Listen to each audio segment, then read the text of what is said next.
ঈদ মানেই এখন প্রেক্ষাগৃহে শাকিব খানের দাপট। ঈদের দিন তাণ্ডব মুক্তি পেতে প্রায় প্রতিটি শো যেমন হাউসফুল, তেমন দর্শকদের প্রতিক্রিয়াও দেখার মতো। শাকিব তো বটেই জনপ্রিয় দুই মুখ, আরফান নিশো ও সিয়াম আহমেদও করেছেন বাজিমাত।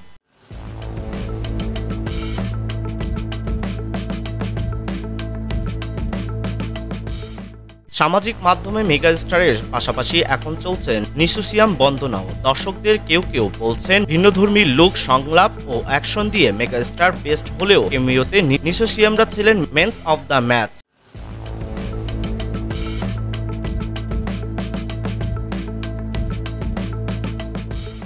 এদিকে তাণ্ডব মুক্তির কয়েক ঘন্টার ব্যবধানে দর্শকদের এমন হাজারো বক্তব্য ভেসে বেড়াচ্ছে সামাজিক মাধ্যম জুড়ে। অন্যদিকে দর্শকদের সঙ্গে মতবিনিময়ে সশরীরে ছুটে যান ছবির পরিচালক রায়হান রাফি, প্রযোজক শাহরিয়ার শাকিল এবং অভিনয়শিল্পী সাবিলা নূর ও জয়া আহসানরা।